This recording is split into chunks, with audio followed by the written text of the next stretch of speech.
Assalamualaikum warahmatullahi wabarakatuh. Para jemaah yang dirahmati oleh Allah Subhanahu wa taala sekalian, mari sama-sama kita menggunakan majlis ilmu kita pada pagi ini dengan membaca surah Al-Fatihah.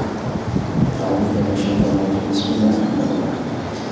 Alhamdulillahirabbil alamin, arrahmanir rahim, maliki yaumiddin, iyyaka na'budu wa iyyaka nasta'in, ihdinas siratal mustaqim, siratal ladzina an'amta 'alaihim, ghairil maghdubi 'alaihim waladdallin. Bismillahirrahmanirrahim. Alhamdulillahirabbil alamin, wassalatu wassalamu ala asyrafil anbiya'i wal mursalin wa ala alihi wa sahbihi ajma'in. اللهم افتح علينا حكمتك وانشر علينا من خزائن رحمتك يا ارحم الراحمين. اللهم ارنا الحق حقا وارزقنا اتباعه وارنا الباطل باطلا وارزقنا اجتنابه. اللهم اجعل جمعنا هذا جمعا مرحوما وتفرقنا من بعده تفرقا معصوما.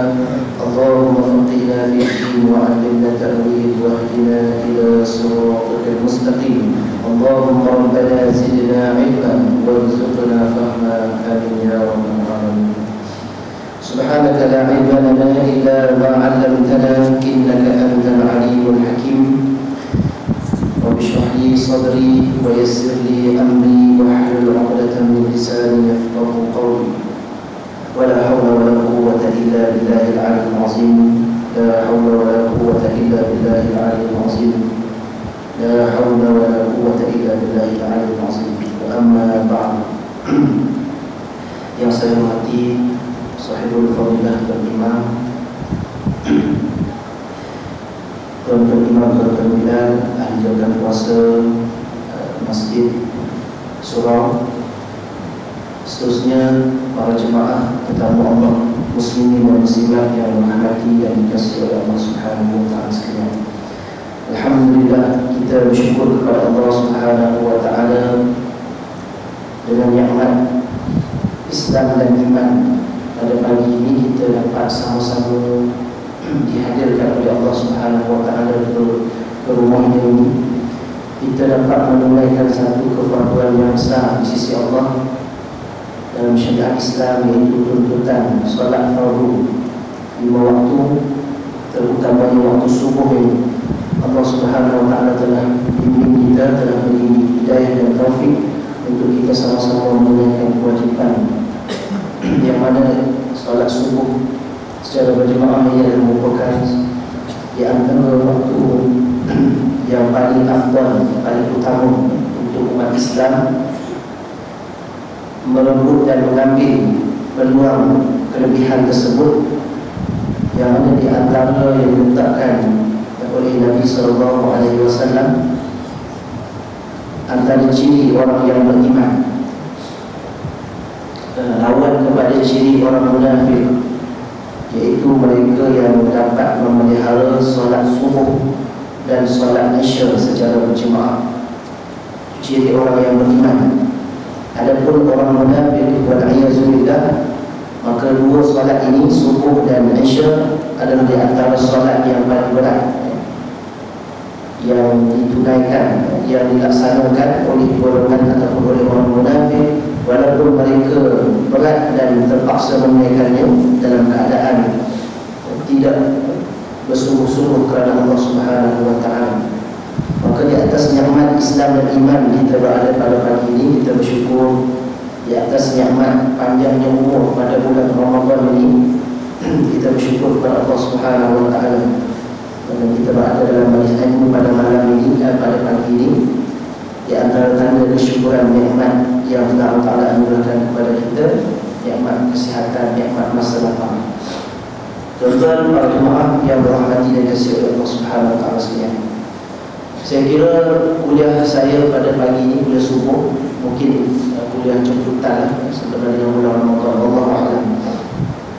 Ini kira kali pertama saya berada ataupun dalam kuliah pada pagi ini selain daripada waktu Jumaat. Waktu Jumaat itu biasa, saya ingat dah 2 kali surau jemput saya untuk tazkirah dan khutbah. Ini kira subuh ataupun waktu yang lain, ini kira kali pertama lah. Jadi pada pagi ini saya sebelum memulakan kuliah yang saya akan khususkan tajuknya pada pagi ini, Al-Istiqamah wal Iman. Al-Istiqamah wal Iman, istiqamah dan iman. Sebelum kita nak bincang sebut tentang tajuk ini berdasarkan kepada hadis Nabi SAW, maka saya nak perkenalkan diri sedikit. Ada yang para jemaah yang karya ini solat Jumaat mungkin 3 kali dah kenal, tapi yang belum lagi yang tidak solat bersama, terutama dari kaum musliman. Jadi saya perkenalkan diri. Nama Husni Zaim bin Muhammadan. Saya berasal dari Kedah. Sekarang ini telah menetap di Shah Alam selama lebih dari 5 tahun dah. Boleh nisbah diri kepada orang Shah Alam lah selama. Tapi bahasa tu dia bercampur aduk. Minta maaf lah, kadang-kadang keluar bahasa Selangor, kadang-kadang keluar bahasa Kedah. Tapi orang Kedah cakap boleh faham. Boleh faham. Bahasa Kedah ni bahasa dia keras sikit. Keras sikit. Orang Kedah kata kasar sikit. Bahasa kasar tapi orang dia lembut, insyaAllah. Jadi saya sekarang ni kerja saya pendakwah. Kerja saya adalah pendakwah. Saya telah meletakkan jawatan pada akhir ataupun pada bulan 10 2010. Tarikh yang boleh diingati lah mudah. Tahun 2010 saya telah meletakkan jawatan saya yang terakhir, iaitu imam di Masjid Al-Iqtisam di Tiga Jaya. Tiga Jaya insya-Allah tak jauh dari sini. Kerana nak menumpukan program dakwah dan juga aktiviti fisabilillah dan sukarelawan. Jadi saya sekarang ni sebagai pendakwah dan sebagai sukarela untuk bertugas membantu saudara kita umat Islam. Saya di bawah Majlis Perundingan Pertubuhan Islam MAPIM. Maksudnya saya sukarela bukannya bergaji, sukarelawan.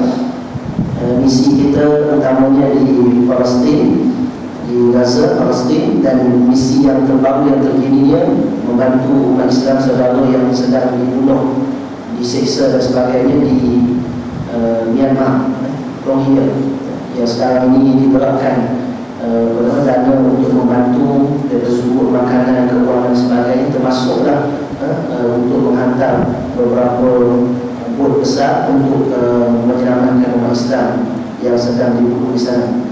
Termasuklah menggerakkan negara-negara Asia ini untuk sama-sama mengambil perhatian terhadap isu yang sedang berlaku ke atas Islam di Rohingya.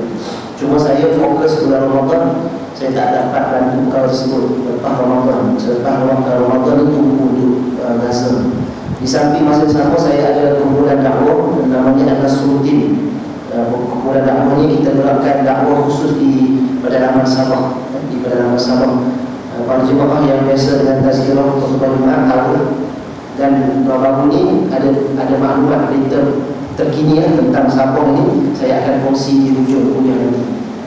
Tentang Gaza dan Sabah saya kongsi di hujung.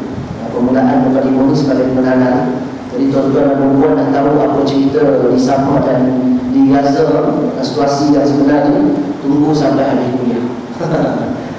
Kita nak bagi ilmu dulu, nak sebut tentang tajuk yang kita akan bincang sama-sama pada pagi insya-Allah. Telah berkahwin di bawah mana? Baik, tuan-tuan dan puan sekalian. Tajuknya Al-Istiqamah wal Iman. Saya petik daripada hadis yang dikumpulkan oleh Al-Imam Nawawi rahimahullah taala dalam kitabnya Arba'in An-Nawawi. Dalam kitab hadis 40 Imam Nawawi. Mungkin ada pengajian di sini, wallahu a'lam. Tapi kalau dah ada, kita ikuti pengajian ustaz yang mengajar. Ini sebagai tazkirah, peringatan. Kerana Allah SWT sebut dalam Al-Quran Karim, a'udzubillahi minasyaitonir rajim, fadzakir fa inna dzikra tanfa'ul mu'minin. Maka berikan peringatan, sesungguhnya peringatan itu memberi manfaat kepada orang yang beriman. Jadi peringatan itu tuan-tuan dan puan sekalian, orang yang beriman dengar walaupun dia tahu, sebab namanya peringatan. Peringatan ni maksud ingat semula, memperingati semula, menyedarkan semula. Benda tu dah tahu dah, bukannya ta'lim, bukannya mengajar benda yang kita jahil, yang kita tidak tahu. Tetapi peringatan ini sebenarnya membangkitkan semangat, membetulkan semua niat dan sebagainya, maka ia sangat memberi manfaat kepada orang yang beriman. Maka kita berdoa kepada Allah supaya kita yang berada dalam majlis pada hari ini termasuk daripada kalangan orang yang beriman dan akan mendapat peringatan yang baik daripada majlis kita pada pagi ini, insya-Allah. Allahumma ja'alna mimman yastami'una al-qawla fayattabi'una ahsana. Ya Allah, ya Tuhan kami, jadikanlah kami daripada kalangan orang yang mendengar perkataan, ucapan, nasihat dan mengikut yang terbaik dan melaksanakan dengan cara yang terbaik, insya-Allah. Nabi SAW bersabda dalam hadis ini, hadis yang diriwayatkan daripada Abi Amr. Ada riwayat, ada pendapat mengatakan qila, pendapat yang sedikit lemah ataupun kurang kuat mengatakan Abi Amr. Itu khilaf dalam riwayat hadis ini, tentang riwayat hadis ini, yaitu Sufyan bin Abdullah Al-Thaqafi radhiyallahu anhu qala qultu ya Rasulullah qul li fil Islam qawlan. Sufyan bin Abdullah yang mana gelaran dia Abi Amr ataupun Abi Amr ini Al-Thaqafi radhiyallahu anhu, pernah satu ketika dia bertemu dengan Nabi sallallahu alaihi wasallam. Dan Sufyan bin Abdullah As-Saqafi radhiyallahu anhu pun berkata kepada Nabi sallallahu alaihi wasallam. Berkata di sini maksudnya sahabat yang Allah Taala gerakkan hatinya, yang Allah Taala bimbing dia untuk bertanya dengan perkara yang besar ini. Dia bertemu dengan Nabi sallallahu alaihi wasallam nak bertanya tentang suatu perkara yang sangat besar, yang ada manfaatnya kita dapat ambil sehingga hari ini. Sebab sesuatu yang datang daripada para sahabat Nabi sallallahu alaihi wasallam itu adalah merupakan perkara yang sangat besar, kerana mereka ni golongan yang telah dipilih oleh Allah Subhanahu wa taala. As-Safwatul Mukhtar, golongan pilihan yang dipilih, yang telah dikenal pasti, telah ditetapkan kelebihan mereka oleh Allah SWT, kerana mereka adalah golongan yang mendahului, yang bersama dengan Nabi SAW sebelum kita, mendahului kita. Sebab itu tidak ada di kalangan umat Islam akhir zaman hari ini, di zaman kita baik ataupun sebelum kita dan selepas kita lagi lah, tidak dapat mendandingi ataupun tidak dapat berada kedudukan yang sama seperti mana kedudukan para sahabat ini. Kerana mereka di golongan yang as-sabiqun al-awwalun, golongan yang mula agama Islam, yang memperjuangkan Islam, yang mempertahankan Nabi SAW di saat Nabi SAW baru memulakan dakwah Islam. Kelebihan para sahabat ni tidak siapa pun boleh bertikai, tidak boleh sanggah. Jangan jadi macam kumpulan, saya nak sebutlah pada pagi ini sebelum kita teruskan pengajian kita ni, kumpulan yang bercakap dengan ahli sunnah wal jamaah, yang berkaitan dengan akidah, iaitu kumpulan Syiah, yang mana setengah daripada kalangan kumpulan Syiah yang melampau, yang meletakkan kedudukan sahabat ini seperti kedudukan orang yang tidak mempunyai sebarang kemuliaan di sisi Allah SWT, bahkan lebih teruk daripada kalangan umat Islam yang lain. Seolah-olah diri mereka lebih afdal, lebih mulia, lebih tinggi kedudukan daripada para sahabat. Ada golongan yang melampau daripada kalangan kumpulan Syiah ini, yang meletakkan para sahabat radhiyallahu anhum ajma'in ini sebagai orang kafir, orang yang dilaknat oleh Allah SWT, yang diazab oleh Allah SWT dalam api neraka. Walhamdulillah. Saya mendengar sendiri ucapan, rakaman yang dibuat daripada kalangan tokoh ulama di Syiah yang jadi rujukan ni. Dia bercakap dalam bahasa Arab. Saya dengar sendiri ucapan tu dalam ceramah dia, macam kita dengar. Dia sebut dengan jelas dalam bahasa Arab. Dia kata Abu Bakar, Aisyah, dia tak sebut radhiyallahu, tak sebut. Kita sebut radhiyallahu, dia sebut sahabat Nabi ni, kita sebut siapa pun mereka, kita sebut radhiyallahu anhu, radhiyallahu anhu ataupun Muhammad radhiyallahu anhu. Kalau untuk seorang radhiyallahu anhu, kalau untuk perempuan radhiyallahu anha, ummul mukminin radhiyallahu anha, lelaki radhiyallahu anhu, kalau ramai radhiyallahu anhum ajma'in. Dia sebut Abu Bakar, Aisyah. Siapa Abu Bakar, siapa Aisyah radhiyallahu anhu? Abu Bakar merupakan sahibun Nabi sallallahu alaihi wasallam, sahabat Nabi sallallahu alaihi wasallam yang paling hampir, yang paling dekat yang mana kata Nabi SAW membuat pengakuan, kalau sekiranya aku diperintahkan oleh Allah Ta'ala untuk memilih kekasih daripada kalangan manusia ni, nescaya kata Nabi SAW, aku akan pilih Abu Bakar radhiyallahu anhu menjadi kekasih. Tengok kedudukan Abu Bakar ni adalah merupakan lelaki yang pertama memeluk agama Islam selepas Ummul Mukminin Khadijah radhiyallahu anha. Lelaki yang pertama selepas Ummul Mukminin Khadijah radhiyallahu anha ialah Abu Bakar yang memeluk agama Islam, yang memberikan segala-galanya pengorbanan kepada Islam, kepada perjuangan yang dibawa oleh Nabi sallallahu alaihi wasallam. Sahibul hijrah, seorang peneman yang menemani Nabi sallallahu alaihi wasallam dalam peristiwa Hijratul Rasul. Hijrah daripada Mekah ke Madinah, yang teman Nabi sallallahu sepanjang perjalanan itu ialah Abu Bakar, yang Allah Ta'ala pilih Abu Bakar untuk menemani Rasulullah sallallahu alaihi wasallam, yang berkorban dalam gua Sur itu, menahan diri daripada menahan Rasulullah SAW daripada kena sengatan binatang yang berbisa ni, maka dia sanggup biarkan dirinya dalam keadaan kesakitan, menangis, meniti air mata dalam peristiwa yang masyhur itu. Dan dalam perjalanan pergi ke Madinah, sekejap ke depan, sekejap ke belakang, ke kanan, ke kiri, untuk melindungi, untuk memelihara, menjaga Nabi SAW sampailah wafatnya baginda sallallahu alaihi wasallam. Tak ada orang yang lebih afdal. Sebab itu kata Nabi SAW dalam hadisnya, kalau sekiranya nak dinilai, nak ditimbang iman Abu Bakar dengan iman seluruh umat manusia hari ini, maka pasti iman Abu Bakar lebih berat. Nak cerita hebatnya sahabat Nabi ni, Abu Bakar. Aisyah pula, siapa Aisyah? Aisyah Ummul Mukminin, zaujatul Nabi sallallahu alaihi wasallam, ibu kepada orang beriman, iaitu isteri Nabi sallallahu alaihi wasallam, anak kepada Abu Bakar. Kedua tokoh yang hebat, isteri Nabi, seorang yang hebat dalam ilmu pengetahuan yang meriwayatkan hadis yang banyak ini, kekasih Nabi sallallahu alaihi wasallam, yang diberi gelaran Humairah ini, disebut oleh kumpulan Syiah yang melampau, yang ekstrim. Dia kata apa? Abu Bakar, Aisyah, kedua-duanya orang yang dilaknat oleh Allah SWT. Disebut macam itu. Kedua-duanya sedang dilaknat, orang yang dilaknat oleh Allah SWT, dan dia pula mengambil tempat Allah, menentukan kedudukan Abu Bakar dan Aisyah. Dia melampaui Syiah. Bahaya fahaman ni. Dia kata apa? Kedua-dua mereka sekarang sedang diazab dalam api neraka. Dia kata macam tu. Dia yang tentukan kedudukan Aisyah dengan Abu Bakar dan Aisyah dalam api neraka, mengambil tempat Allah. Dia pula tahu mereka sedang diazab dalam api neraka. Wallahu dengan jelas disebut dilaknat. Astagfirullahalazim. Ini kumpulan Syiah melampau yang kata keluar daripada ajaran Islam, kata keluar yang terbatal akidah, mengkufuri, menolak sebahagian perkara yang tetap dalam agama Islam, yang merupakan perkara yang berkait dengan soal akidah dan sebagainya ini, yang dikatakan sebagai asal dalam agama Islam, maka menyebabkan seseorang itu terbatal akidah dia, terkeluar. Sebab itu tuan-tuan dan puan, berhati-hati dengan fahaman Syiah ini, ya. Sebab sekarang ini fahaman Syiah sedang menular masuk dalam masyarakat kita.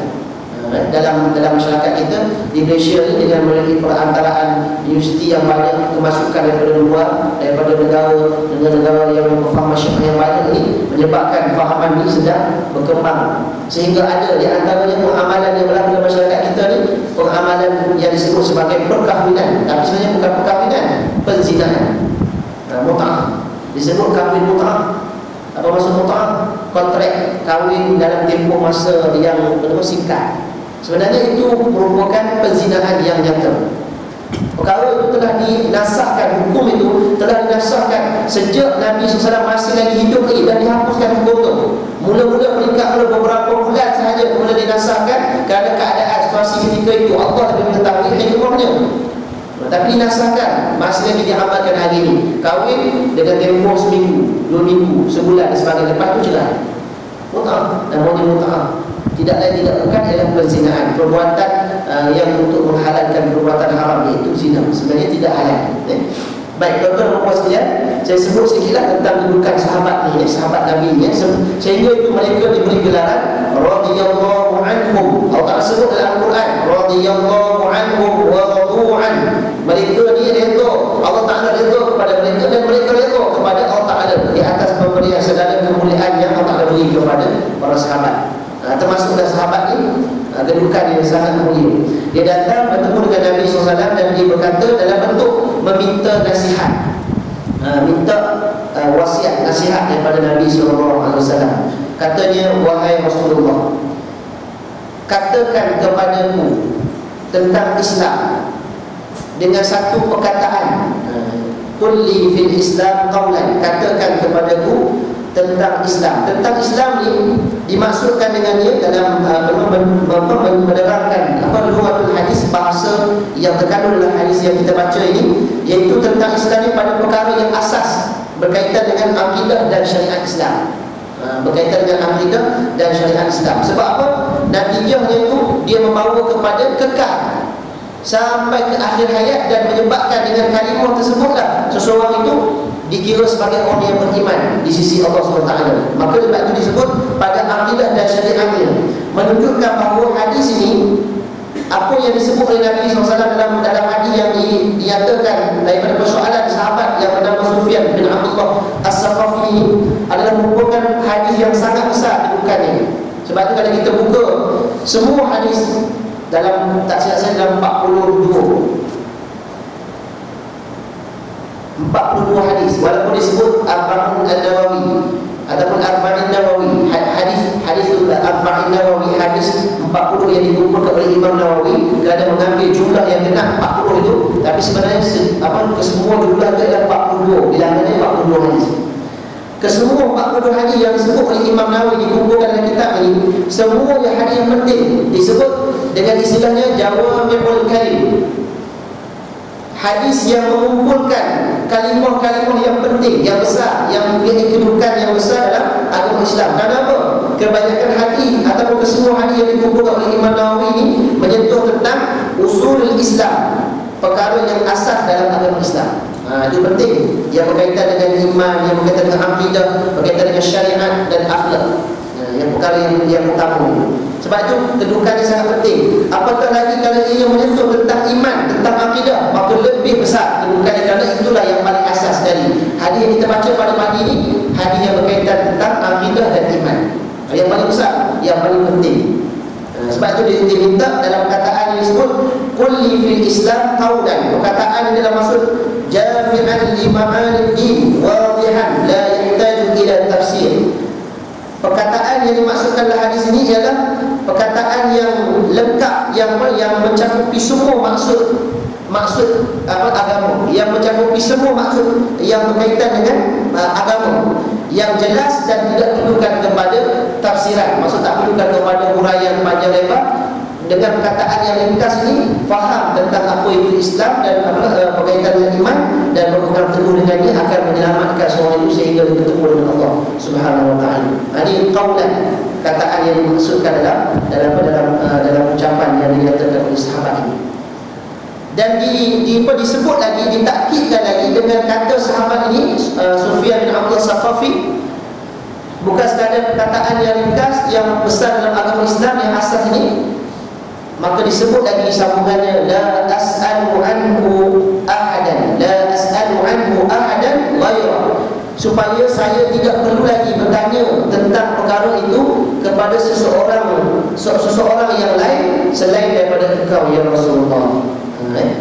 Minta, wahai Rasulullah, berikan saya nasihat dengan satu perkataan yang ringkas, yang padat, yang penting, yang besar dalam agama, yang mana bila saya dengar nasihat ini, saya tak perlu lagi minta nasihat daripada orang lain selain daripada engkau ya Rasulullah. Itu sangat besar permintaan Sufyan bin Abdullah As-Saqafi. Jadi permintaan hajat Sufyan bin Abdullah As-Saqafi radhiyallahu anhu difahami maksudnya oleh Nabi SAW, sebab Nabi SAW ini Rasul Allah, Nabi Allah yang menerima wahyu daripada Allah SWT. Maksudnya Nabi tahu. Sebab itu ada sahabat bertanya tentang satu soalan, Nabi jawab begini. Soalan yang sama ditanya, Nabi jawab begitu. Lain pula. Bagi contoh, sahabat Nabi yang datang bertemu dengan baginda SAW bertanya tentang ayyul amal afdal ya Rasulullah, apakah amalan yang paling afdal wahai Rasulullah? Ada ketikanya Nabi SAW jawab, birrul walidain, mentaati kedua ibu bapa. Datang dari sahabat yang lain bertanya, ayyul amal afdal ya Rasulullah, apakah amal yang paling afdal ya Rasulullah? Nabi SAW menjawab, al-jihadu fi sabilillah, jihad di jalan Allah. Sebab apa? Sebab Nabi SAW jawab melihat kepada keperluan individu yang bertanya itu. Maksudnya individu yang bertanya tu khas untuk keadaan diri dia. Dia ada berbeza antara satu sama lain. Yang pertama tadi birrul walidain. Kenapa? Kerana ketika itu lelaki yang bertanya tersebut dia masih lagi punya ibu ayah dia, dan ibu ayah dia dalam keadaan keuzuran, kena berkhidmat, kena melakukan kebaikan kepada ibu ayah. Birrul walidain, birrul maksud melakukan kebaikan kepada kedua ibu ayah. Maka Nabi SAW sebut kamu kena buat kebaikan kepada ibu ayah. Walaupun perintah jihad, contohnya berlaku peperangan, diisytiharkan akan berlakunya peperangan yang dalam sejarah Islam, maka Nabi SAW punya para sahabat untuk bersama-sama dalam medan jihad. Ada sahabat yang datang bertemu dengan Nabi SAW untuk bersama-sama dalam jihad. Dan jihad itu hukumnya fardu kifayah pada peringkat awal dia, dan dia akan berubah kepada fardu ain. Maka dia bertanya kepada Nabi SAW tentang hukum jihad, tentang permintaan untuk pergi bersama-sama dalam medan jihad. Maka dia pun Nabi SAW bertanya kepadanya, adakah kamu mempunyai ibu ayah? Maka dia menjawab, ya, saya mempunyai ibu ayah. Maka kata Nabi SAW, pulanglah dan berjihadlah untuk melakukan ketaatan kepada ibu ayah kamu. Sebab situasi itu ibu ayah dia perlukan. Itu dalam keadaan jihad itu tidak menjadi hukumnya fardu ain dan fardu kifayah. Dan perlu disebut dalam hadis ini sama keadaannya merujuk kepada keadaan yang bertanya itu, dan ianya mafhumnya yang umum itu kita dapat ambil pengajarannya daripada apa yang telah disebut oleh Nabi SAW, yang mana ianya menyentuh tentang akidah, menyentuh tentang iman, perkara yang paling asas. Maka selepas itu baginda SAW pun berkata dengan kalimah yang pendek yang dimaksudkan oleh Nabi tersebut, supaya mudah untuk dia memegang dan tidak perlu tanya kepada orang lain lagi, maka baginda SAW pun bersabda, Qul amantu billah, Qul amantu billah thumma istaqim. Saya terjemah dulu maksud dia sebelum huraian. Terjemahannya, Qul, katakanlah oleh kamu, amantu billah,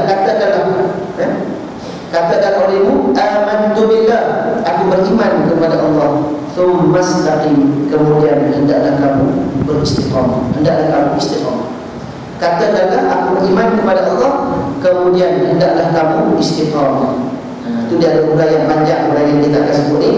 Hadis ini hadis sahih riwayat Imam Muslim. Hadis sahih riwayat Imam Muslim dalam kitab apa? Dalam tajuk bab dia, bab Jami'u Awsafil Islam. Himpunan penerangan tentang sifat-sifat Islam dalam kitab iman, dalam bahagian iman, disebut oleh Imam Muslim dalam kitabnya Sahih Muslim. Baik, tuan-tuan muslimin dan muslimat yang dirahmati oleh Allah Subhanahu wa taala, kita nak lihat satu persatu. Perkataan ini sangat pendek sebab itu disebut perkataan ringkas. Amantu billah thumma istaqim. Katakanlah oleh kamu, saya beriman kepada Allah. Maksudnya pendek, beriman kepada Allah. Itu pendek, beriman kepada Allah. Thumma istaqim itu maksud selepas itu ialah kamu istiqamah. Saya beriman kepada Allah, pendek beriman kepada Allah. Kemudian lepas itu apa yang kita buat? Istiqamah, terus beriman kepada Allah. Itu dia kata pendek itu ringkas, tetapi sangat besar maknanya. Sebagaimana yang diminta oleh sahabat ni, hikmahnya kita semua dapat mengambil manfaat daripada apa yang telah terbit daripada sahabat yang Allah Ta'ala pilih mereka ini. Baik, kita tengok apa maksud Qul amantu billah. Apa maksud dia? Maksud dia ialah jaddid imanaka billah mutadhakkiran biqalbika dhakiran bilisanika litahtadira jami'a tafasili al-kamil Islam. Itu panjang ya. Uraian maksud dia ialah katakanlah kamu beriman kepada Allah. Itu maksudnya bukan maksudnya baru nak mengucap kalimah syahadah, tak.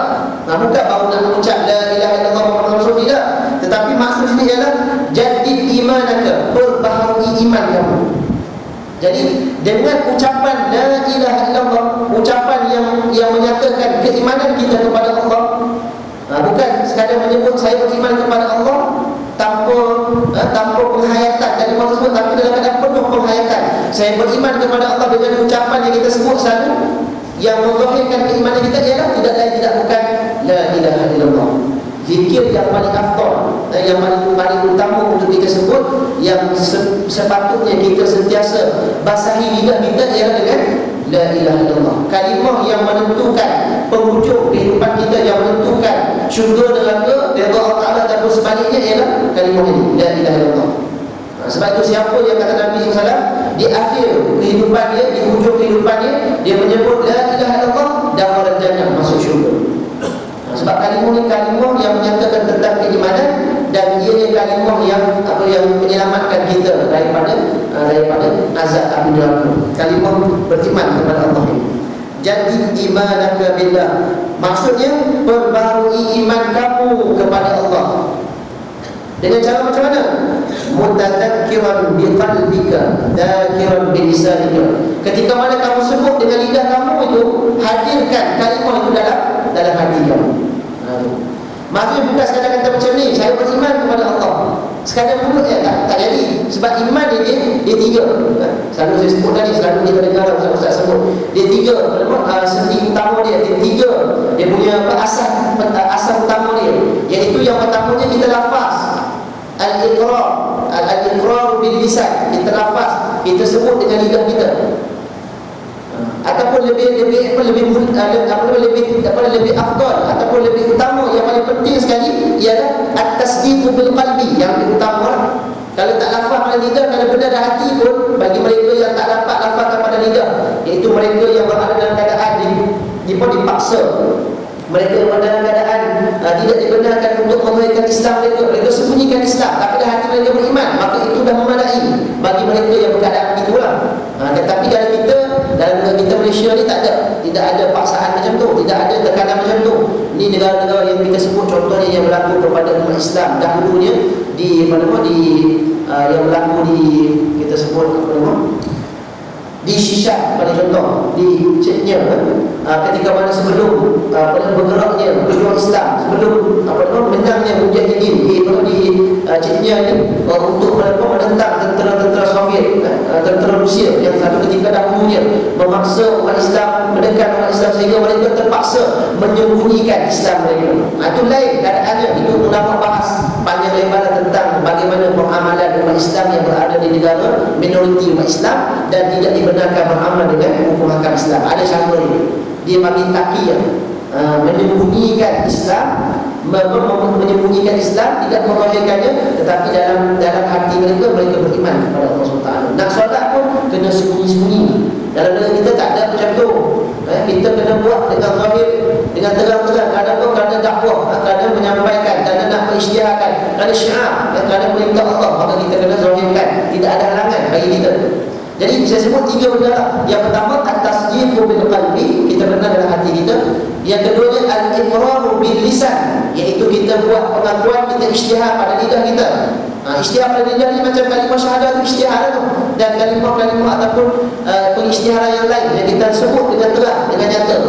Itu pengisytiharan dengan lidah. Asyhadu an la ilaha illallah wa asyhadu anna Muhammadar Rasulullah. Tapi yang sebenarnya bukan pengisytiharan tu, yang bukan lidah tu. Yang sebenarnya yang Allah Ta'ala ialah hati. Sebenarnya hati, iaitu kita sebut dengan penuh keyakinan, dengan penuh keimanan, kepercayaan bahawa kalimah itu kita iman, kita percaya betul. Jadi kalau orang tu dia melafazkan kalimah syahadah, dia ikrar dengan lisan dia yang kedua ni, tanpa dia hadirkan hati, benarkan hati, maka tidak ada makna. Di sisi Allah tak ada makna. Di sisi hukum Islam, di sisi agama Islam ni dikira hukum yang zahir. Bila mengucap dua kalimah syahadah, anta syahada an la ilaha illallah wa anna Muhammadar Rasulullah, maka dikira dia sebagai muslim, orang yang beragama Islam. Maka hak dia sebagai orang Islam dia kena dapat. Dia hidup sama orang Islam, dia tak boleh dizalimi, dia tak boleh, orang kafir tak boleh dizalimi kan, orang Islam bukan bila. Maksudnya dia ada hak-hak dia, tentunya kalau dia meninggal dunia, dia jemput, kita kena pergi jemputan dia, ziarah dia, sakit sebagainya, dia menjadi kita kena urutkan jenazah sebagai orang Islam. Walaupun kita tak mengetahui hakikat sebenarnya hatinya Islam atau tidak, itu bukan kerja kita. Itu bukan kita disuruh untuk mengetahui apa dalam hati dia. Sebab Islam ni zahir, hukum Islam ni hukum yang zahir. Itu yang Sayyidina Umar Al-Khattab radhiyallahu anhu kata, dengan menyatakan prinsip Islam ni, nahnu nahkum bil-zawahir, kita memutuskan, meletakkan hukuman itu berdasarkan benda yang zahir, benda yang nyata, yang nampak dengan mata kasar kita. Wallahu yatawallas sarair, dan sedangkan Allah mengetahui perkara yang tersembunyi. Allah tahu benda yang sebenarnya, yang tersembunyi. Tapi kita ni, kita sebut di atas dasar amanah prinsip agama yang berkaitan dengan asal Islam ni, iman ni, iaitu kita sebut tentang kita kena benarkan hati. Tak ada makna kalau kita mengucap kalimah syahadah zahir pada lidah tetapi kita tidak benarkan hati, tidak ada makna. Di sisi Allah Ta'ala tidak terima. Itu yang paling pentingnya hati tu. Dan yang ketiganya ialah al-amalu bil jawarih. Yang ni bukti, yang ni jadi burhan, keterangan, dalil. Itu apa keterangan dalilnya? Dalil kita beriman apa dia? Dalil kita beriman ialah al-amalu bil jawarih. Kita beramal dengan segala tuntutan, perintah, ketaatan kepada Allah dengan anggota badan kita. Laksanakan semua perintah Allah itu dalil, bukti, keterangan menzahirkan bahawa kita ni orang Islam, orang yang beriman. Tanda dia ada dengan amalan kita. Itu yang Nabi SAW sebut, saksikanlah orang yang berulang kali menunaikan solat secara berjemaah di rumah Allah itu, saksikanlah mereka itu orang yang beriman, kata Nabi SAW. Jadi kita boleh saksikan dengan amalan yang zahir itu orang yang sentiasa taat kepada Allah. Kita kata orang yang beriman. Orang yang sentiasa memelihara hukum hakam Allah, memelihara solat berjemaah, membaca Al-Quran, bersedekah, melakukan kebajikan, menolong orang, tidak melakukan kemudaratan sebagainya. Kita boleh saksikan mereka ni orang yang beriman. Kenapa? Zahir dengan perbuatan mereka beriman. Bukti tanda. Sebab tu dia bercakap dengan apa sebahagian masyarakat kita ni ada yang bercakap dengan menggunakan logik akal. Dia kata apa? Saya sebutlah tuan Presiden dalam realiti masyarakat kita hari ni. Oh, tak semestinya kalau saya tak tutup aurat, dia kata kan. Dia kata macam tu kan. Tak semestinya kalau saya tak tutup aurat, kalau wanita lah, perempuan muslimah. Dia kata apa? Tak semestinya kalau saya tak tutup aurat, tak pakai tudung lah, tak tutup aurat dengan sempurna, tak semestinya saya beriman. Tak semestinya saya tak beriman, saya beriman. Tapi itu pilihan saya, itu kehendak saya, tidak ada paksaan. Yang nampak keluar daripada mulut masyarakat kita hari ini, terutama daripada kaum wanita muslimah yang tak faham agama ni. Dia kata tak semestinya, tak boleh kata dia tak beriman. Sebenarnya tanda iman ialah taat kepada Allah, itu tanda dia. Tapi kalau tidak taat kepada Allah dengan tidak menutup aurat, sebahagian aurat dibuka, patut nak dakwa beriman. Iman kat mana bukti? Nampak? Kita yang melakukan ketaatan kepada Allah pun, kita dalam keadaan kita risau, kita bimbang, ketaatan kita ni takut bercampur baur antara keikhlasan dengan niat yang lain. Kita bimbang, takut salah niat sebagainya. Jadi rosak amalan kita kalau kita buat kerana manusia. Dan taat Allah Ta'ala ni, dan datang ke rumah Allah melakukan ketaatan, tapi nak jaga juga hati tu supaya jangan niat untuk yang lain. Nampak? Kalau niat untuk yang lain, amalan kita sia-sia. Kita buat, kita datang ke rumah Allah niat kerana manusia, habis tak ada makna. Allah Ta'ala tak terima. Memanglah perbuatan kita dalam membuat ketaatan hanya pada hukum dunia saja. Kita faham tu dalam bab akhlak, dalam bab tasawuf dibahaskan pula tentang amalan satu bab. Hukum fiqh dia bagi. Hukum fiqh ni benda yang zahir, hukum hakam yang zahir kita buat satu bab lah. Tapi hukum tasawuf pula kena jaga keikhlasan, kena jaga sifat takabur, kena jaga sifat wujud, riya, sumrah dan sebagainya. Banyak lagi. Tuan-tuan sekalian, ini kan pula orang yang tak buat ketaatan. Tak buat ketaatan, dia kata saya beriman. Mana buktinya? Senang banyak dalam macam tu. Mengaku Islam tapi tak melakukan perintah Allah Ta'ala, mudah untuk dikatakan dia sebagai orang yang beriman. Sebab apa? Sebab disebut di sini kata maksud kata Nabi SAW ni, qul amantu billah, itu bukan sekadar kata pada mulut. Bukan, tengok disebut apa? Mutazakkiran biqalbika, hati kamu ingat benda tu. Maksudnya hadirkanlah hati, iman dengan penuh keyakinan, keimanan dalam hati. Zakiran bilisani, maka diperingati dengan lidah. Maksud kita ingatkan apa dalam hati kita ni, kita ingatkan dengan lidah kita bahawa benar ia dalam hati kita. Litahtadira, selepas tu dah litahtadira jami'an tafasili arkan iman, iaitu untuk menghadirkan semua perincian cabang-cabang rukun-rukun iman. Semua kita kena hadirkan dengan amalan kita. Kena hadirkan, kena buat. Bukan sahabat Nabi ni, bila Nabi SAW sebut begitu kepada sahabat Nabi dan bermaksud kepada kita juga, kita hanya sekadar selepas ni kita kata saya beriman. Mana buktinya? Allah Ta'ala nak lihat bukti. Mana dalil dia? Allah Ta'ala berfirman, a'udzubillahi minasyaitonir rajim, wa qul i'malu. Allah Ta'ala perintah kepada kita, katakanlah wahai Muhammad kepada mereka, iaitu kepada orang Islam, kepada manusia ni, i'malu wa qul i'malu. Maksudnya beramallah kamu. Maksudnya kena buat kerja, kena buat amalan, kena taat kepada Allah. Bukti iman yang ada dalam hati kita ialah dengan amalan. ujian-ujian yang Allah kenakan. Kalau sekadar kita kata iman, kita kata kita Islam, kita beriman tanpa ada bukti amalan, tanpa ada ujian, maka belum terbukti. Allah nak zahirkan buktinya dengan amalan kita, dengan ujian yang kena kepada kita. Banyak ayat Al-Quran yang menyebut. Di antaranya Allah Ta'ala berfirman, a'udzubillahi minasyaitonir rajim, am hasibtum an tadkhulul jannah wa lamma ya'tikum mathalul ladzina khalaw min qablikum massathumul ba'sa'u wad-dharra'u wa zulzilu hatta yaqula ar-rasul wal ladzina amanu ma'ahu mata nasrullah ala inna nasrallahi qarib. Banyak ayat Quran yang menyebut. Di antaranya Allah menyatakan ayat ini, adakah kamu menyangka am hasibtum an tadkhulul jannah, kamu boleh masuk ke dalam syurga Allah Ta'ala dengan begitu sahaja? Selepas mana kamu mengucap kalimah syahadah, kamu mengaku orang Islam, orang beriman, kamu boleh masuk syurga Allah Ta'ala macam itu saja? Belum. Walamma ya'tikum mathalul ladzina khalaw min qablikum, sedangkan kamu belum lagi didatangi dengan ujian sebagaimana yang dikenakan kepada umat yang sebelum daripada kamu, dikenakan berbagai ujian. Apa tujuan ujian? Untuk nak lapis, untuk nak buktikan mana yang benar, mana yang dusta. Dan sebab kehidupan kita atas dunia ini memang ujian daripada Allah Ta'ala.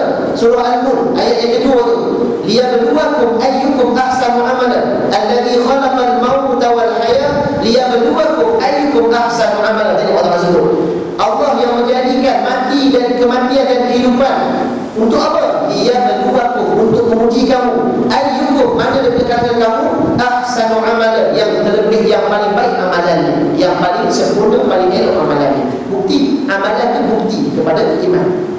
Ada lagi ayat yang lain yang menyatakan tentang iman ni, perlu sangkaan ataupun dakwaan mengatakan kita iman tanpa kita diuji, sebenarnya belum lagi, kata Allah Ta'ala, belum lagi terbukti. Dengan ujian, dengan amalan, dengan pembuktian itu barulah boleh dikatakan orang itu beriman. Sebab apa? Bila kita kena ujian, keadaan orang yang beriman, yang benar-benar Islam ni, yang beriman kepada Allah ni, dia akan kembali kepada Allah, dia bertaubat kepada Allah, dia akan mengisafi dosanya, akan digugurkan, akan diangkat darjat kedudukannya, maka dia bertambah iman dalam diri dia. Tapi kalau tak kena ujian, tidak buat amalan, tak kena ujian, maka apa yang bertambah? Itu dia kata, ustaz tak boleh kata macam tu ustaz. Saya ni walaupun saya tak untuk orang, tapi hati saya, dalam hati saya beriman, saya orang baik. Itu macam tu kan. Ada kan orang ini, bila kita akan tanya dia, orang pejabat kita lah, rakan pejabat kita yang tak untuk orang ni, bulan Ramadan tak untuk orang ke? Bulan Ramadan aku puasa boleh kan? Masyarakat kita hari ni puasa boleh, sembahyang tidak. Belik tu. Puasa boleh, tapi tutup aurat tidak. Sedangkan dua-dua tu fardu tu, wajib, kedua-duanya wajib. Ada pula tanya soalan, ustaz, cuba ustaz sebut mana dalil ayat Quran yang menyatakan wajib tutup aurat. La haula wala quwwata illa billah. Kalau orang jahil tanya ulama ni, maksudnya tanya dengan betul-betul nak belajar. Ni tanya ni macam soalan macam sindir, macam soalan macam tak ada tu, macam tak ada hukum kefarduan dalam agama ni untuk tutup aurat. Sedangkan benda tutup aurat ni al-ma'lum minad din bil darurah, benda yang dah maklum dalam agama sudah pasti, tak perlu kita nak cari dalil satu. Walaupun memang ada dalil ni, memang ada ulama sebut, tetapi tak perlu kita nak nak kena mana dalil bukti. Ada pula yang cakap mulut celupar, dia kata apa? Saya tak jumpa. Nah, orang besar itu, orang yang bukan dalam negara itu kata macam tu. Saya tak ingat siapa dia, tapi ada dengar maklumat dapat dia kata, saya tak pernah jumpa dalam ayat Al-Quran. Tak pernah jumpa dalam ayat Al-Quran yang menyatakan tentang kewajipan untuk aurat. Saya tak pernah jumpa dalam Al-Quran kewajipan melaksanakan hukum hudud. La ilaha illallah. Macam tu dia bercakap. Kalau tak tahu jahil, senyap tu haram.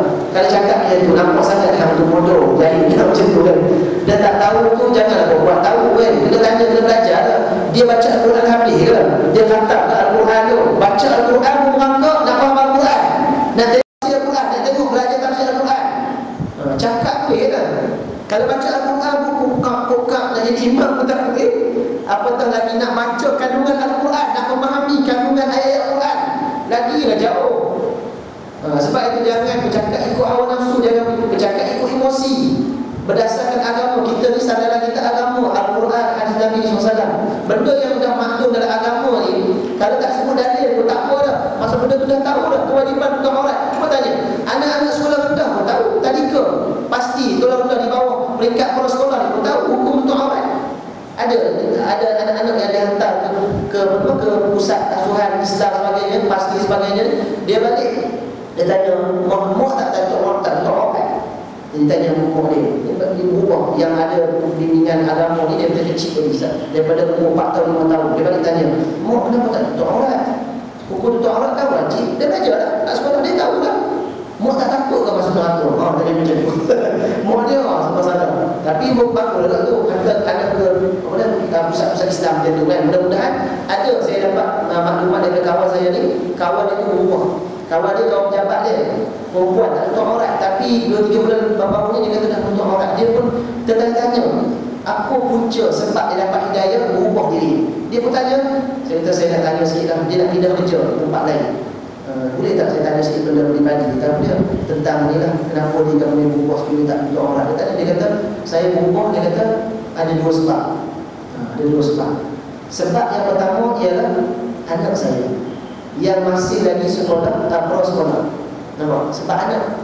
Sebab tu hantar anak tempat-tempat pengajian Islam yang baik ni. Sebab dia akan bantu keluarga ke arah kebaikan untuk berubah. Sebab yang kedua dia mimpi. Dia berubah dapat hidayah. Kisah. Sebelum tu tak ada orang. Kepada free hair macam tu. Bulan Ramadan bersama penuh. Puasa tapi dia tutup orang masyarakat kita. Jadi sebab yang pertama tu anak dia ni selalu tegur. Ibu ni usaha kita macam ni, tak takut orang semua, ibu kenapa tak betul. Dan sekali dia punya semua salah orang semua, anak semua. Lepas tu yang lebih kuat lagi dia mimpi. Mimpi ni dia mimpi kena tak silap saya kena azab, kena seksa. Esok tu ibu buat. Sampai macam tu keadaan kadang-kadang tak dapat hidayah, susah kan. Dan bukan hidayah, taufik lah, hidayah Islam, taufik masuk bimbingan. Bimbingan Allah untuk berubah kepada kebaikan. Jadi tuan-tuan pasal ni cerita keadaan masyarakat kita. Jadi kita sebut ni dengan keadaan lidah menyebut, hati beriman, lidah menyebut dan menzahirkannya dengan perbuatan, dengan amalan kita. Saya pun tak ingin nak panjangkan kita punya kuliah. Sebenarnya berapa sampai 7 minit. Kuliah kita lebih semua 2 minit. Hari ni tak ada sarapan kan? Selalunya ada air kat sana ni. Dan sekiranya kuliah ni boleh minum kan, ada setengah cerita, ada cerita tu setengah tempat tu dia lupa malam tu tazkirah, mungkin tazkirah tarawih, dia letak air situ, tak angkat air tu lah, dia dah cawan setengah ada satu cerita tu, setengah tempat dia buat macam tu, dia lupa nak angkat. Ustaz tu bagi tazkirah tu subuh ke waktu apa, ustaz zuhur ke apa. Bila biasa ustaz dah dia ambil tu minum, bismillah tu minum, tak ada ni orang tegur masuk dalam mulut. Rezeki ustaz tu. Setengah tu dia biarkan macam tu bulan Ramadan ya kita bulan Ramadan ialah subuh kita boleh panjang sikit hari ni, tak kerja sebagai, tapi saya pula kan program padat, mengantuk saya macam ni. Semalam pun lewat, hari ni ada program dia berterusan sampai tengah hari lagi, petang pula sambung pula ada usaha-usaha yang lain. Jadi saya cuba untuk habiskan dalam 5 minit lagi, 7 minit lagi. Sebab hari ni pendek, saya cuba untuk ringkaskan. Kalau saya nak ambil peluang nak sebut sikit tentang tentang sabar dan gaza tu. Baik Jadi itu iman ni ada 3 tadi lah. Kita sebut tadi 3 benda, iaitu membenarkan dalam hati yang penuh keyakinan, lidah berikrar, mengakui ijtihad, dan dengan perbuatan sebagai bukti amalan kita. Bukti sebagai bukti iman kita itu dengan amalan kita. Maka disebut sini memperkuatkan perkara ini summastaqim itu. Yang memperkuatkan amalan itu, memperkuatkan bukti dengan amalan ialah Nabi SAW menyatakan apa?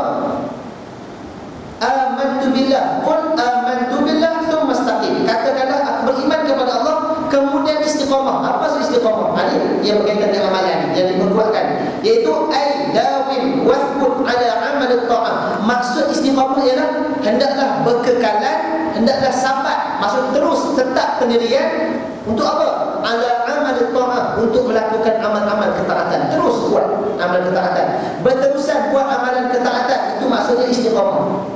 Istiqamah ni maksudnya kita kekal melakukan amalan ketaatan sampai bila, tuan-tuan sekalian? Sampai bila? Sampai bila kata Allah Ta'ala, wa'bud rabbaka hatta ya'tiyakal yaqin. Sampai bila kita kena buat ketaatan, kena melakukan amal ketaatan ni sampai yakin. Disebut ayat ni, wa'bud rabbaka hatta ya'tiyakal yaqin. Hendaklah kamu sembah Allah, melakukan ketaatan itu, melakukan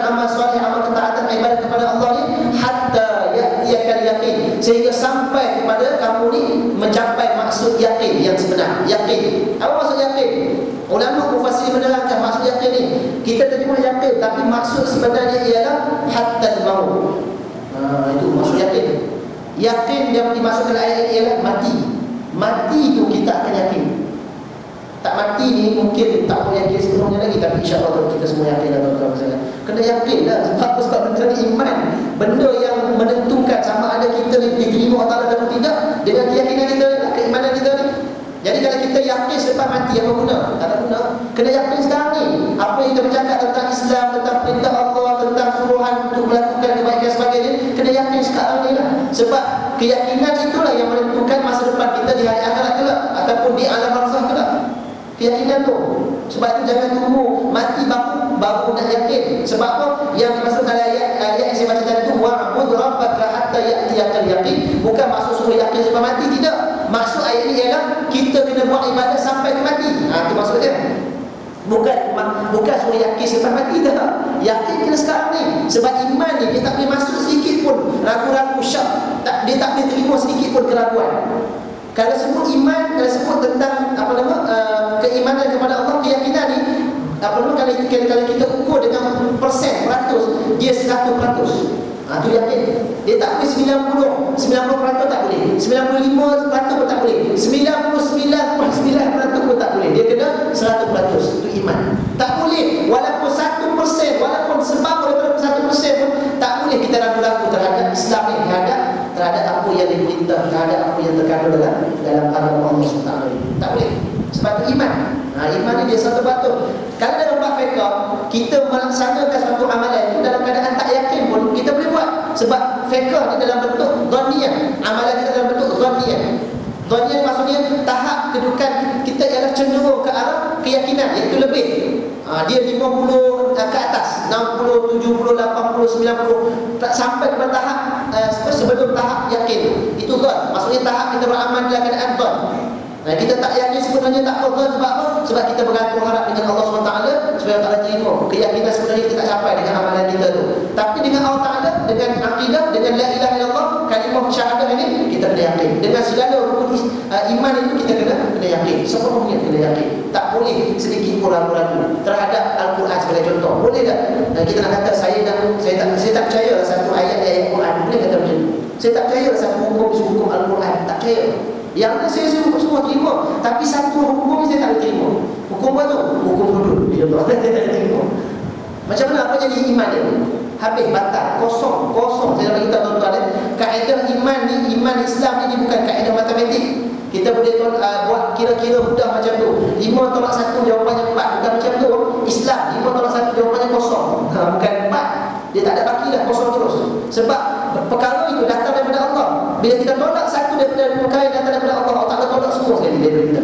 Sebab apa? Suatu yang datang daripada Allah Ta'ala, Allah Ta'ala suruh kita terima semua. Tiba-tiba kita pula boleh buat pilihan.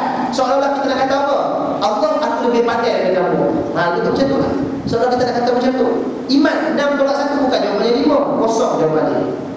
Itu dalam bab rukun. Al-Quran pula ni. Contoh ayat Al-Quran yang menyebut a'udzubillahi minasyaitonir rajim. Fastaqimu ilaihi wastaghfiru. Surah Fussilat ayat 6. Kita terima semua ayat Al-Quran ni, tapi kita tolak satu ayat ni. Apa jadi? Batal atau tidak? Nampak? Itu satu ayat, satu huruf je, satu huruf. Satu huruf pun batal maknanya. Fastaqimu ilaihi wastaghfiru. Orang kata saya terima semua kalimat Al-Quran, ayat Al-Quran ni kecuali satu huruf fu tu saya tolak, saya nak buang, saya tak terima tu ayat Al-Quran. Batal maknanya. Tuan-tuan, bukan main-main. Apatah lagi kalau hukum hudud. Hukum hudud ni Allah naskan dalam Al-Quran. Allah yang sebut hukumnya. Manusia tak ada hak untuk campur tangan. Tiba-tiba manusia tolak, apa jadi? Batal maknanya. Bukan isu politik kita, dia hukum Allah. Bukan hukum yang dibawa oleh parti politik, tidak. Dia hukum Allah. Kena faham? Tak percaya buka kitab fiqh, tuan-tuan. Ni masalah masyarakat kita. Jadi mungkin salahnya banyak sudut lah. Salahnya kadang-kadang masyarakat sendiri tak belajar habis. Guru mengajar dia tak datang kuliah. Itu masalah. Bila guru mengajar dia kata ustaz ni berpolitik, balik balik tak puas hati. Dalam hati ustaz politik apa semua.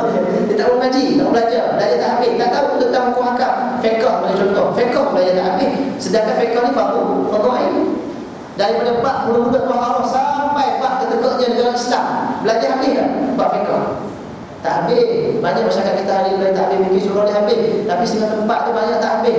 Saya syorkan kepada surau supaya buat pengajaran kita fiqh tu, bahagikan bab-bab, buat macam surau saya mengajar di surau Syekh sebelah, Madrasah Al-Hidayah di sebelah. Saya mengajar kitab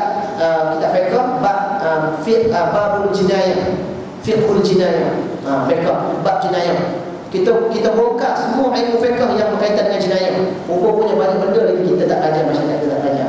Ada guru lain mengajar bab ibadah, ada guru lain mengajar bab muamalah, ada guru lain mengajar bab jihad. Dia pecahkan bab tu supaya apa? Supaya ilmu tu luas, kita belajar semua. Kalau kita nak belajar daripada awal kitab, contoh ni mula. Okey, hari ini kita belajar bab taharah ya. Baca sampai semua jalan, ustaz mati. Inna lillahi wa inna ilaihi raji'un. Panggil ustaz baru pula, panggil ustaz Usni pula. Ada bab fiqh, ustaz kita ulang balik dah bab taharah tak faham habis lagi, ulang balik. Minta maaf saya sebut lah. Kadang-kadang tu kalau kaum muslimat tu dia belajar bab haid, nifas, dia pun tak ada haid dan nifas, dia belajar lagi. Dah habis dah tempoh dah, habis dah. Ada punya kadar dia tu. Dia belajar lagi. Bukan nak cakap salah, tak apa. Dalam bab ibadah nak jaga ibadah sempurna ustaz, tak apa, tak ada masalah. Tapi bab kita belajar juga. Selepas bab taharah dia, bab ibadah, selepas bab ibadah dia, bab muamalah, bab muamalah iaitu hubungan harian kita ni, jual beli sebagainya. Selepas tu dia bab perkahwinan, pernikahan, berkaitan dengan miras, harta pusaka yang ditolak oleh sistem Islam pula, tolak hukum pusaka faraid. Tu berlaku dalam masyarakat kita, tolak hukum faraid, sedangkan dia hukum yang ada dalam kitab fiqh yang telah qat'i, jelas dia tolak. Kalau hukum tolak hukum faraid, tak adil dia kita zaman hari ini. Sebab masyarakat kita hari ini dah berubah, tak macam dulu. Dulu perempuan duduk di rumah, sekarang ni perempuan dah bekerja, sama taraf macam lelaki. Maka harta pusaka kena bagi sama banyak. Itu macam tu. Guna logik akal. Tolak hukum Allah. Allah sebut apa? Dalam Al-Quran, lidzakari mithlu hadzil unsayain. Bagi lelaki itu dia dapat lebih daripada apa dikurangi separuh daripada wanita itu, dia dapat lebih dari separuh. Bahagian untuk lelaki. Kenapa? Ada hikmah-hikmah, ulama bincang banyak lebar ni. Tapi dia tolak. Ayat Quran ni dia kata tidak adil, tak sesuai zaman sekarang. Dia kata macam tu. Saya dengar sendiri dalam rancangan Honor satu ketika dulu dia dikeluar dalam televisyen. Boleh keluar dalam televisyen. Sebab individu-individu penting dalam sistem Islam ni, orang berjawatan tinggi dalam negara kita, pekat pemimpin negara dan sebagainya. Sebab tu dia bebas bergerak, sedangkan dia kumpulan yang mengajak manusia untuk masuk neraka, kumpulan yang menyesat, memuntahkan orang Islam. Tolak hukum Islam tuan-tuan. Baru dia bicara semula. Dah kalah dah. Buat mahkamah rayuan, bicara di Putrajaya, buat pula saya tak tahu keputusan selepas itu macam mana. Dalam bulan depan maklumat tu disalurkan kepada kita. Tak tahu macam mana dalam negara kita itu. Kita ni terdedah kepada gejala kemurtadan, terdedah kepada gejala menolak hukum Allah dalam negara kita ni. Negara luar terdedah kepada pembunuhan, serangan umat Islam dizalimi, dibunuh, dia rantau, dia diserang, diperang dan sebagainya. Dalam negara kita ni dia tak buat macam tu, tapi dia diserang dengan akidah, dirosakkan, dimurtadkan orang Islam. Saya pergi ke Sabah baru-baru ni. Tu umat Islam murtad habis. Satu kampung tu kau bayangkan penduduk yang 1,000 orang, tinggal 4 keluarga dimurtadkan habis. Termasuk ketua kampung yang dah pergi menunaikan ibadah haji pun murtad juga. Mengikut maklumat yang terima orang kampung tu ni, ketua agama Islam dia, Allahu Akbar, ketua agama Islam dia muncul ada terima kedatangan kita ni, dia raih lah, dia kata inilah pertama kali pendakwa sampai di sini. Dia kata tak pernah sumber hidup saya di sini pendakwa Islam sampai, pendakwa Kristian tiap-tiap hari sampai, tiap-tiap minggu sampai. Nampak? Pendakwa Islam tak sampai. Dia kata, dia bagi tahu ketua agama Islam di kawasan tu, dia kata saya tak boleh sebutlah tempat mana. Boleh sebut, tak boleh sebut lah. Dia sendiri pun masih lagi minum arak. ketua umat Islam di kampung masih lagi minum arak. Tapi okeylah, dia tak murtad. Bukan okey maksudnya minum arak tu tak apa. Dan sedang ceritanya lebih teruk kerana batal akidah, lebih teruk lah. Memang teruk dah hukum minum arak ni sampai kesalahan hudud. Nampak? Panjang cerita tuan-tuan. Jadi dia kata ketua kampung ni mendapat pendidikan sampai sekolah tingkatan 5, sekolah agama sampai tingkatan 5. Murtad tuan-tuan. Sebab apa tu? Satu, kejahilan, yang keduanya kefakiran yang terlampau dulu. Punca murtad. Pergi ke Mekah tu, bukan yang bermain-main. Dah sempurna dah rukun iman, rukun Islam yang kelima tu. Murtad. Walaiyazubillah. Tinggal 4 keluarga dia campur-campur. Dia punya ahli keluarga, suami isteri sebagainya, ada lebih kurang 14 orang. 14 orang ke 17 orang, lebih kurang tu 14 orang. Kampung Paus, Lanang tempat dia. Itu yang saya lancarkan derma yang diulang oleh tuan imam kita sebelum khutbah Jumaat minggu lepas, sebelum Ramadan tu. Saya lancarkan ilmu di surau ni lah Jumaat. Saya kata saya perlukan daripada 11,000 tuan-tuan dan perempuan yang dirahmati Allah Ta'ala sekalian. Ada seorang jemaah kita daripada karya kita ni, dia yang beri 9,000 tu. Allah Ta'ala beri ganjaran setimpal. Esok tu dia tunggu masuk cek. Dia kata, Ustaz, saya dah bagi cek apa semua, saya tengok clear. Terus saya bagi sumbangan tersebut dan terus kita bina surau tu. Kita jaga insya-Allah bulan Ramadan ni boleh siap insya-Allah. Dan mula pembinaan awal Ramadan hari itu. Jemaah kita bagi 9,000. Dia kata, Ustaz, ini sumbangan saya daripada syarikat saya dan syarikat saya. Saya kata, mudah-mudahan Allah ada beri rezeki, berlimpahkan ganda, tambah lagi rezeki itu hati dan berkati rezeki yang ada di tangan Tuhan itu, berkati dan memudahkan urusan Tuhan ini. 11,000 dia bagi seorang dia. Allah besarnya. Tuan-tuan kita sambut dalam umur ni ganjaran 11,000 ni, tuan-tuan yang ambil oleh, dia tuan-tuan yang ambil sendiri. Dia ambil semua. Allah jazakallah. Allah Ta'ala beri ganjaran setimpalnya. Kita dan perlukan dana 15,000. Saya dah dapat dah 3-4,000 sebelum tu. Datang ke surau ni, lancar dapat total 15,000. Boleh siap surau. Surau buat 15,000 je. Saya buat lancar dana untuk buat pusat dakwah sebelum tu di Sabah. Nak buat pusat dakwah 400,000. Kita baru kumpul 7-8,000 macam tu. Tiba-tiba kita pergi ke kampung Paus Ranau ni, tengok surau tak ada, masih tak ada gereja, beberapa buah gereja, tapi masih surau tak ada. Umat Islam terkapai-kapai. Ibaratnya mereka ni kata, kami menangis tunggu bantuan daripada umat Islam keluar, tak ada. Ini susahnya umat Islam di sana nak kekal Islam ni. Tu kalau kita tak buat program dakwah macam ni, tak buat surau sebagai tempat daripada nak jaga agama mereka ni, tak mustahil semua akan murtad. Tak mustahil sebab apa? Dikelilingi dengan Kristian. Adik-adik semua Kristian. Cuma mereka yang kekal Islam. Tu kita muncul dia mengaku di Islam, muncul dia kekal Islam. Jadi apa kita buat? Kita akan buat program bulanan.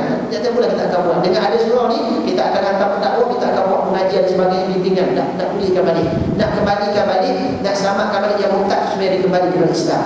Kita nak selamatkan orang Islam dan juga nak selamatkan orang Kristian juga kalau mereka nak kembali kepada Islam. Ini biasa dalam Sabah kita pergi, kakak Islam, adik Kristian tu biasa. Ayah Islam, anak Kristian tu biasa.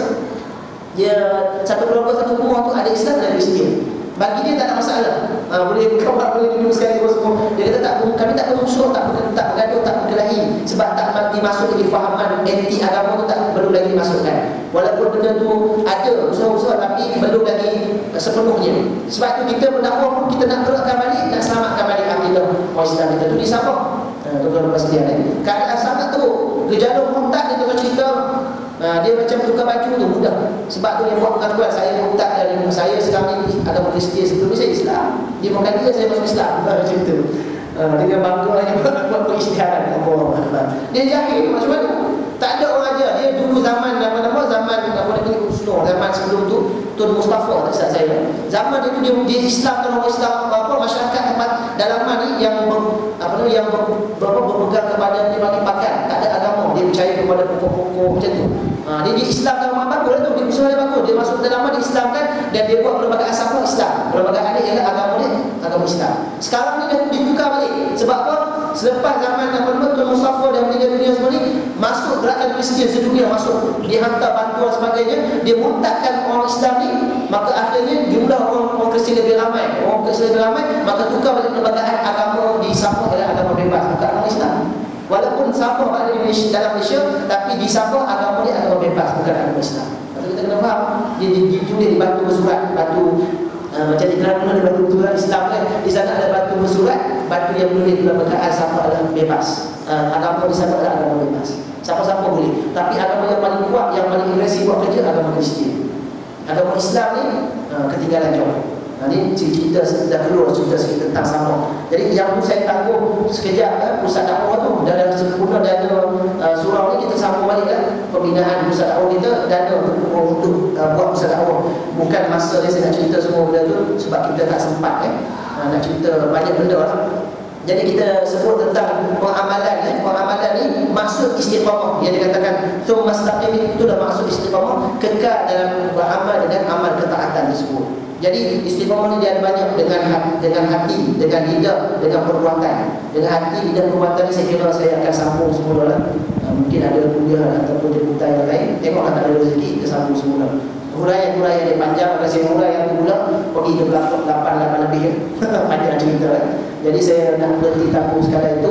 Cuma saya sebut tadi siapa yang saya sebut. Tapi cumanya bulan Ramadan, tuan-tuan kena tahu lah, saya punya aktiviti bulan Ramadan, saya hanya tumpukan kerja saya ni, kerja saya ni bantu umat Islam. Jadi kerja saya ni kerja muka tempat. Atau muka tempat, tuan-tuan tahu muka tempat, muka tak malu. Muka tak malu. Kerja saya cari dana. Cari dana untuk bantu umat Islam, bukan untuk diri sendiri. Untuk Sabah saya buat sepanjang tahun. Dan adalah selang-seling dengan Palestin tu, ikut jemputan. Kalau orang jemput khas untuk penerangan sesi penerangan Palestin, ada dua. Satu masjid, yang kedua ni anak yatim, syuhada. Saya ni pengurusi kepada penyedia kepada program anak-anak yatim syuhada Palestin di bawah Majlis Perundingan Pertubuhan Islam Mampin. Memang saya tugas saya yang tu. Dan bersama saya AJK kepada pembinaan masjid di Gaza Palestin. Sebab itu tuan-tuan sekalian, pada pagi ini saya nak lancar derma untuk Palestin, bukan untuk Sabah. Tuan-tuan nak bagi Sabah, itu kena berhubung lain dengan saya. Kalau nak bagi untuk Sabah, ada juga saya walaupun saya lancar derma untuk Palestin, dia nak bagi untuk Sabah, tak apalah, itu bagi lain, bukan dalam tabung hari ini. Tabung ni, telefon saya biar ini sebagainya. Jadi saya nak, sebab kami rombongan semalam, saya majlis di Shah Alam, kita buat banyak penerangan anak yatim, perjalanan kita, program kita setiap Ramadan. Saya hanya tumpukan bulan Ramadan khusus misi kita ke Gaza Palestin, nak selamatkan saudara kita bumi Islam yang ketiga, tanah haram yang ketiga. Jadi apa kita buat? Kita bina hospital, kita dalam proses nak bina hospital, bina masjid, dan juga mengambil anak-anak angkat syuhada Palestin yang ayah mereka syahid kerana nak mempertahankan hak umat Islam. Jadi maklumat yang program kita ni, tuan-tuan boleh tengok ni flyers ni. Kita dah bina masjid yang pertama ni, maklumat dia daripada masjid yang telah dibom hancur macam ni, tinggal menara, kita buat perjanjian sebagainya, kita bina masjid namanya Masjid An-Nasr di Baitul. Tuan-tuan tahu kos dia berapa? Kos dia 3 tingkat masjid ni gambar. Ni. Sekarang dah siap macam ni, dah buat kali persetujuan sebagainya, 3 tingkat. Berapa kos dia? Kos dia hanya RM850,000 sahaja. Kenapa terlalu murah kos tu? 3 tingkat, tuan-tuan, kalau di Malaysia ni confirm lah juta-juta orang dia. Sebab apa? Sebab satu, binaan dia, bahan binaan dia kita Gaza ni dia guna balik runtuhan bangunan tu, dia kisah, dia buat balik, dia guna balik, dia jimat kos di situ. Cuma besi-besi yang boleh dicairkan, dia guna balik semua, dia recycle lah. Itu yang pertama. Yang kedua dia guna tenaga tenaga gotong royong, orang ramai. Dia bayar upah tapi terlalu sedikit. Orang tempatan ni, bila kita buat projek macam ni, bina masjid, dia ada peluang untuk cari pendapatan. Sebab sana pendapatan terlalu terhad, disekat daripada semua sudut. Tapi sekarang ni dah menang Ikhwan Muslimin di Mesir, maka pintu sepadan Mesir tu kita jangka lebih mudah untuk kita salurkan bantuan. Sebelum ni susah. Saya dah 2 kali pergi bulan Ramadan tahun lepas, lepas tu awal bulan Januari tahun 2012 ni kita pergi. Tapi yang tu ada cara yang tersendiri, kita disekat di sepadan, ada cara dia. Tak apa, yang ni kali ketiga ni bulan Ramadan kali ni kita nak khususkan masjid dah siap lah dengan kos RM850,000. Tuan-tuan tahu berapa tempoh dia?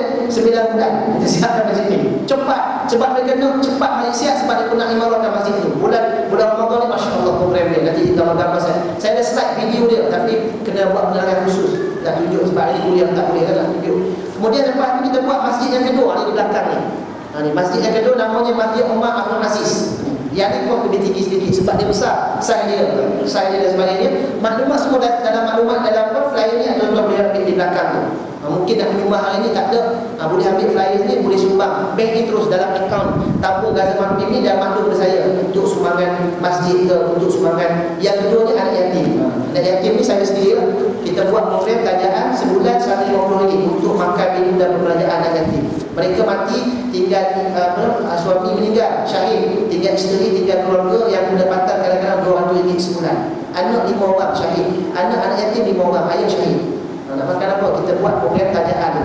Bulan Ramadan ni kita nak dapatkan jumlah sebanyak mungkin untuk nak bantu anak-anak yatim ni persekolahan, belajar mereka, pendidikan mereka dan juga makan minum mereka.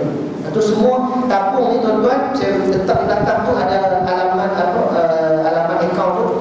Tuan-tuan bagi semangat dengan niat dua sekali. Niat dua, sebab saya akan pecah dua. Kalau nak khususkan masjid, ambil kupon, saya letak kupon kat situ. Cuma kupon tu RM50 lah satu keping. Kalau bagi 30 jangan ambil kupon, masukkan ke dalam tabung, jangan ambil kupon.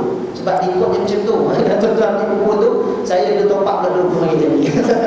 Tuan-tuan ambil kupon sendiri, koyak 50 masuk dalam tabung tu. Jadi maksudnya itu untuk masjid lah, khusus kalau ambil kupon. Tapi kalau bagi umum, maksudnya itu untuk sumbangan dua sekali. Anak yatim dengan masjid. Kita pecah dua keperluan kita. Saya akan berangkat pada 25 Ramadan, insya-Allah 25 Ramadan, iaitu pada tarikh 14 Ogos. 10 hari dan akan berhari raya di sana. Tinggallah semua keluarga. Dia punya sukarelawan ini kena bersedialah dengan kemungkinan sebab tahun lepas kita diserang tempat yang hampir dengan kita 500 meter dihantar bukan ini. Mungkin tak kena tempat kita lah, kena syahid semua lah kita. Dia tahu kita pergi buat lawatan tu untuk bantu berjuang di sana, tapi dia takut juga nak serang. Sebab apa? Sebab dia takut dunia marah. Tapi kalau dia nak serang, dia serang. Bulan Ramadan memang dia antara bulan yang banyak diserang. Sebab apa? Dia tahu umat Islam ada kekuatan bulan Ramadan. Kita perlu buat misi bantuan, memang diserang bulan Ramadan. Tapi tuan-tuan doalah. Saya ni kalau ikutnya selesai hutang semua, tak kisahlah mati syahid di sana kan. Sebab mereka minta umat Islam Malaysia ni mati syahid di sana. Mereka minta macam tu. Saya memang nak sahut dah seruan tu, tapi ada sedikit lagi hutang, nak kena selesai. Hutang selesai, insya-Allah boleh mati syahid dah, insya-Allah. Tuan-tuan doalah rezeki saya murah, selesai hutang kita boleh buat kerja dengan lebih kuat lagi, lebih sungguh-sungguh. Jadi ada flyers, ada kupon, tuan-tuan boleh masuk sumbangan. Kalau tak ada duit, tak bawa hari ni, saya pun tak sempat nak tunggu, nak kena bergerak cepat. Tuan-tuan ambil nombor akaun tu, banking, telefon saya, mesej saya, ada nombor telefon saya tu, bagi tahu Ustaz, saya masuk sikit-sikit jumlah. Untuk apa? Untuk masjid ke, untuk anak yatim ke, untuk, sebab kita masuk sumbangan untuk fisabilillah, semua fisabilillah. Tuan-tuan tahu ganjaran beri sedekah untuk fisabilillah ni tidak terkira jumlahnya, sampai boleh diganda, kalau tak ada sampai 700 kali ganda. Lebih-lebih lagi bulan Ramadan. Tak ada sedekah yang paling afdal mereka sedekah fisabilillah. Dan saya beritahu saya ada orang zakat boleh bagi, zakat confirm boleh beri, sebab 3 asnaf ada di situ. Satu, asnaf fakir miskin tu, fakir miskin. Yang keduanya fisabilillah. Tuan-tuan beri ni kira zakat dan masuklah untuk fisabilillah, sebab semua kerja di Gaza, di Palestin ni semua kerja fisabilillah. Kerja untuk menegakkan dan mempertahankan hak umat Islam. Jadi niat masing-masing masuklah. Nak bagi sumbangan dan makan minum dan sebagainya boleh sumbang masing-masing dengan niat. Jadi saya mohon maaf atas segala kekurangan, keterangan mungkin salah silap bercakap ni. Jadi kita minta maaf, saya sambung semula berbagi huraian daripada istiqamah hati, istiqamah lidah dan istiqamah amalan tu. Ada kuliah, ada program yang lain saya sambung lah. Lupa nak sebut. Yang mana yang jemaah yang nak tolong, berminat nak cari jariah pahala bulan Ramadan ni, nak tolong cari wakaf ni, boleh ambil, saya nak bagi kupon ni. Putih kat gambar yang semua pulang, saya boleh bagi kupon ni untuk putih. Ni saham dia untuk akhirat kan. Saham ni tak ada saham akhirat. Dan kita pun ada majlis makan malam. Sempena nak cari dana bulan Ramadan ni 4 hari bulan, ni kupon makan malam ada juga buat di Bangi. Kalau tuan-tuan berminat nak pergi sana, nak buat sumbangan, dan ada kita bagi taklimat perjalanan radik kita ketiga ni. Radik ni maksudnya Ramadan in Gaza, bulan Ramadan ni. Jadi tuan-tuan boleh pergilah ke program tu, ada ucapan yang akan disampaikan oleh pimpinan. Allahuakbar. Kita sama-sama baca doa penutup. A'udzubillahi minasyaitonir rajim. Bismillahirrahmanirrahim. Alhamdulillahirabbil alamin wassalatu wassalamu ala asyrafil anbiya'i wal mursalin wa ala alihi wa sahbihi ajma'in. Allahumma anfa'na bima 'allamtana wa 'allimna ma yanfa'una wa zidna 'ilman wa 'amalan mutaqabbalan. Allahumma ij'alna mimman yastami'una al-qawla fayattabi'una ahsanah. Allahumma rabbana atina fid dunya hasanah وفي الآخرة حسنة وقنا عذاب النار. اللهم انصر الإسلام والمسلمين. اللهم انصر إخواننا المستضعفين والمظلومين، وانصر المجاهدين في فلسطين وفي كل مكان يا أرحم الراحمين. وصلى الله على سيدنا محمد وعلى آله وصحبه أجمعين. سبحانك اللهم وبحمدك، أشهد أن لا إله إلا أنت، أستغفرك وأتوب إليك. بسم الله الرحمن الرحيم. والعصر إن الإنسان لفي خسر إلا الذين آمنوا وعملوا الصالحات وتواصوا بالحق وتواصوا بالصبر. السلام عليكم ورحمة الله وبركاته.